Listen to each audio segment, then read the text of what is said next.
Okay, yeah. So the next one that we have over here is number 13, that is plant and machinery. ठीक है ना।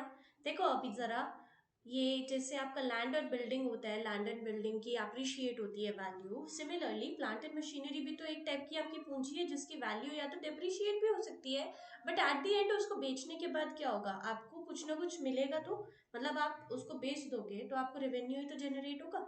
ये तो नहीं कि उसकी वैल्यू बिल्कुल ही जीरो हो जाए। हाँ, अगर बिल्कुल ही जीरो हो गया तो बात अलग है। तो भी ऑब्सोलीट वैल्यू आपकी कबाड़ को बेचकर भी मिल सकती है ना।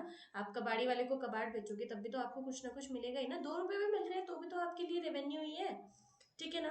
सो बेसिकली अगर आप अपने लैंड एंड बिल्डिंग को बेच रहे हो और उस पर आपको प्रॉफिट मिल रहा है या रेवेन्यू जनरेट हो रहा है, मैं तो बोल रही हूँ आपके प्लांट एंड मशीनरी पे प्रॉफिट भी नहीं मिल रहा है, तब भी आपको रेवेन्यू तो जनरेट हो रहा है। सो दैट इज योर पूंजी। तो हर वो चीज जो आपको फ्यूचर में रेवेन्यू जनरेट करके देगी, that is your asset.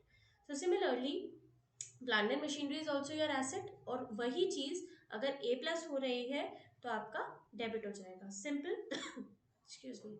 Next, number 14 is your salary. अब देखो सैलरी के हिसाब से सैलरी क्या होती है। देखो जो बिजनेस वाले को, जो बिजनेसमैन को अपने एम्प्लॉयज को देनी है। ठीक है ना। यानी कि आपका बिजनेस है, आप अपने एम्प्लॉयज को सैलरी दे रहे हो। अब आप सैलरीज प्रोवाइड कर रहे हो तो एक तरीके से बिजनेस का खर्चा हो रहा है या नहीं हो रहा है ना। बिजनेस का खर्चा हो रहा है, बिजनेस के एक्सपेंसेस हो रहे हैं, बिजनेस अपने एक्सपेंडिचर्स को रिकॉर्ड कर रहा है, और जो सैलरी हो रही है वो बिजनेस का एक्सपेंडिचर ही है। अब जब सैलरी आपके बिजनेस का एक्सपेंडिचर है, मतलब वो आपके लिए एक्सपेंसेस ट्रीट किया जाएगा, खर्चा ट्रीट किया जाएगा, और जो खर्चे होते हैं वो नॉमिनल रूल के हिसाब से क्या किए जाते हैं, डेबिट किए जाते हैं। Simple, right. Okay, the next one states that drawings. अब देखो ये बहुत ज्यादा कंट्रोवर्शियल टर्म है। कंट्रोवर्शियल टर्म क्यों है, क्योंकि कई बार लोग इसको पर्सनल अकाउंट भी बोलते हैं और कई लोग इसको एज एन एसेट भी ट्रीट करते हैं। ठीक है ना। सो हम इसको पर्सनल अकाउंट भी बोल सकते हैं। पर्सनल अकाउंट मतलब जो ड्राइंग्स होता क्या है, देखो ड्राइंग्स का बेसिकली मीनिंग क्या होता है। ड्राइंग्स का मतलब ये थोड़ी ना जो हम आर्ट्स बना रहे हैं या अपनी ड्राइंग शीट में हम लोग ड्राइंग्स कर रहे हैं, नहीं। ड्राइंग का मतलब अकाउंट्स में, ड्राइंग का मतलब होता है अपने पैसों को विड्रॉ करना। ठीक है ना। तो जो प्रोपराइटर है, प्रोपराइटर ये है। ठीक है ना। अब ये क्या कर रहा है, अपने ही पैसों को, अपने ही पैसों को अपने ही फर्म में से, अपने ही बिजनेस में से निकाल कर लेकर जा रहा है। Tata bye bye. ठीक है, वो लेकर जा रहा है। अब वो जब अपने ही पैसों को, लगाए हुए पैसों को अपने ही बिजनेस में से बाहर लेकर जा रहा है, तो वो उसकी ड्राइंग्स हुई। यानी कि उसने अपना पैसा अपने पर्सनल यूटिलाइजेशन के लिए, पर्सनल एक्सपेंसेस के लिए या प्राइवेट एक्सपेंसेस के लिए उसने क्या किया, उसको विड्रॉ कर लिया। तो जो भी चीज वो अपने पर्सनल या प्राइवेट चीजों के लिए, जो भी कैश या जो भी स्टॉक्स वगैरह वो अपने पर्सनल या प्राइवेट एक्सपेंसेस के लिए या प्राइवेट यूज के लिए वो क्या कर रहा है, वो अपने बिजनेस में से ही निकाल कर लेकर जा रहा है, वो उसके लिए ड्रॉइंग्स होगी। ठीक है ना। और वो आपका पर्सनल अकाउंट ट्रीट किया जाएगा। पर्सनल अकाउंट मतलब आपका या तो वो जाएगा सीधा सीधा आपके पर्सनल अकाउंट के हिसाब से ट्रीट किया जाएगा, या तो वो जाएगा आपके एक्सपेंसेस एंड लॉसेस के हिसाब से। ठीक है ना, क्योंकि फर्म का तो लॉस ही हो रहा है ना यहाँ पर, एक्सपेंसेस या फिर लॉसेस, या फिर वो है आपका एसेट। ठीक है ना। So it is kind of your controversial term. इसको आप सीधा सीधा कंट्रोवर्शियल टर्म भी लिख सकते हो। तो ये जैसे जैसे आप क्वेश्चंस करोगे वैसे वैसे आपको समझ आ जाएगा कि ड्राइंग्स आपका एक्चुअली है क्या। ठीक है ना। सो ये आपके इसको आप स्टार मार्क कर सकते हो। एक्सक्यूज मी, इसको आप स्टार मार्क कर सकते हो क्योंकि ये एक कंट्रोवर्शियल टर्म है। तो ये आगे जाकर आपके बहुत काम आने वाला है, आगे जाकर आपको इसका यूटिलाइजेशन पता चलेगा। अब आ जाते हैं very very very very very important topic के ऊपर, जिसका नाम है परचेजेस। देखो हमारे जो फर्म होता है उसमें सिर्फ दो टर्म्स यूज होती है स्टॉक के लिए, that is your goods that you deal in, जिसमें आप गुड्स और सर्विसेज में आप जिसमें भी डील कर रहे हो डेली के लिए, या तो परचेजेस या फिर सेल्स। ठीक है ना।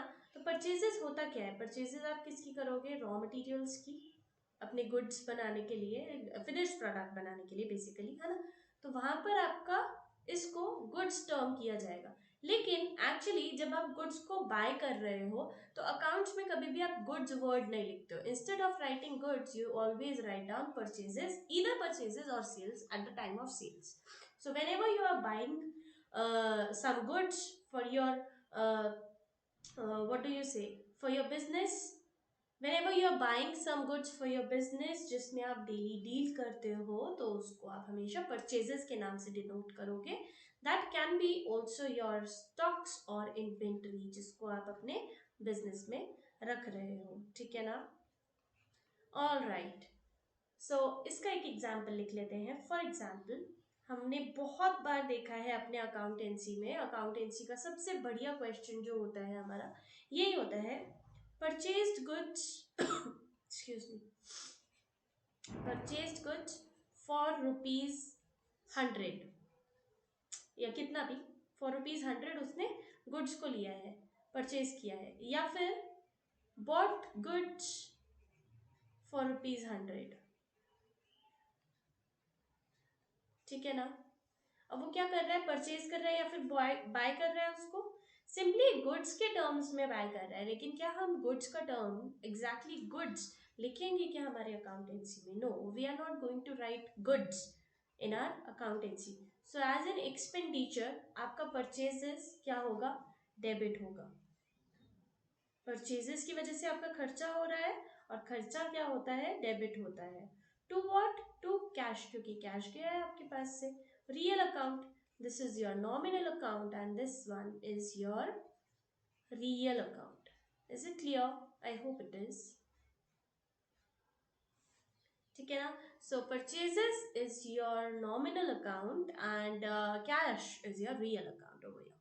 ठीक है? और purchases की वजह से आपका expenses increase हुआ है तो इसको आप एक्सपेंडिचर इंक्रीज में लिखोगे. और कैश आपका क्या हुआ है, एसेट डिक्रीज हुआ है. सो ये आपका एसेट डिक्रीज होगा. एसेट डिक्रीज तो credit. So this is the correct proper entry that we have written. Journal entry इसको हम बोलते हैं.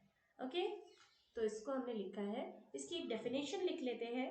Definition of purchases, just write down everything and anything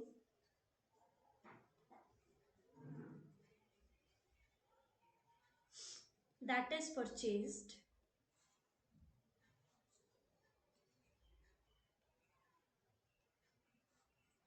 by the business